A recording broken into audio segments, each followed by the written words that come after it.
J'en viens maintenant à ma dernière question de cette table ronde. C'est maintenant, next move. Qu'est-ce qu'on fait? Qu'est-ce qu'on fait? Et là, je vais vous poser la question à tous de conclure chacun en nous disant ce que chacun de vous pensez que nous devons faire. Merci. Alors, écoutez, la réponse, je crois, est assez simple. Il faut dire très poliment au gouvernement et au Parlement, merci. Merci pour les avancées de ce projet de loi sur le secret professionnel. Nous le reconnaissons. Merci également de supprimer la deuxième exception. Nous sommes d'accord, vous et nous, pour la supprimer. Faites-le. Merci également de réaffirmer, réinstaurer les prérogatives du bâtonnier. Vous êtes d'accord, vous et nous, sur cette nécessité? Faites-le. Pour le reste, sur la version, le texte, le reste de la version de l'exception numéro 1, nous ne sommes pas d'accord. Mais c'est pas grave.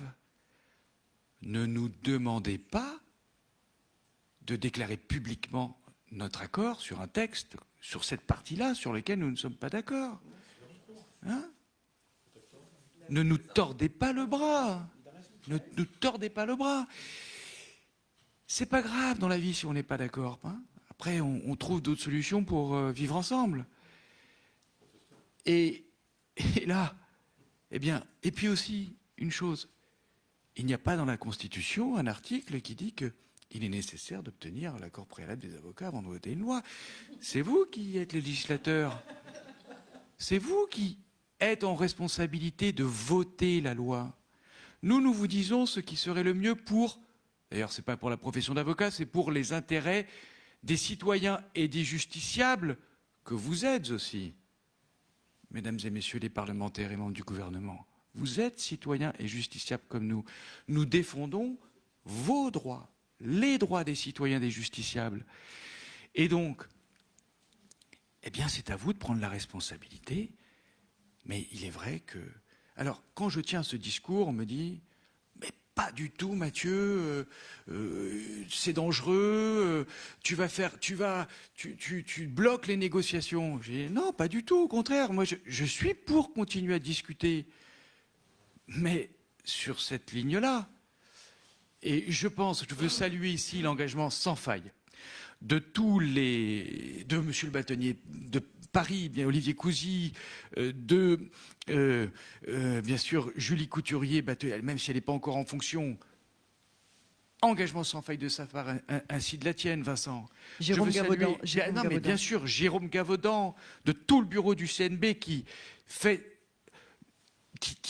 s'est engagé depuis des mois sur cette question et qui tente de trouver, bien sûr, les meilleures solutions pour la profession.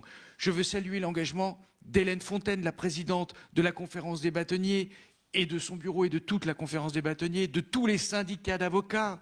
Rendez-vous compte, les amis, je crois que c'est la première fois qu'on peut voir sur une photo les cabinets internationaux main dans la main avec le SAF. Non, mais c'est important, parce que les avocats des particuliers comprennent bien, notamment pour l'exception numéro 2, tout le danger que cela représente pour eux, et même pour l'exception numéro 1, parce qu'on sait bien que les exceptions limitées dans un premier temps sont toujours élargies après. Donc nous sommes tous conscients du problème. Nous ne donnons aucune injonction au gouvernement. Nous lui disons simplement, respectez l'équilibre entre le secret des confidences, entre un avocat et son client, ses consultations juridiques et l'objectif légitime de répression des infractions. Et c'est à vous, législateurs, de prendre vos responsabilités. Merci. Très bien.